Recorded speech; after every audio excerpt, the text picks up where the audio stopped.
この後、はい、門付け、皆さんにケーキつけていただくための噛みついていただいたり門付けですって。お正月ですので。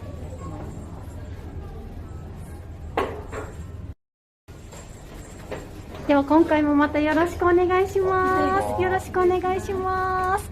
じゃあ行きましょう。レッツゴー。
ぜひ皆様をお届けし、ぜひ皆様を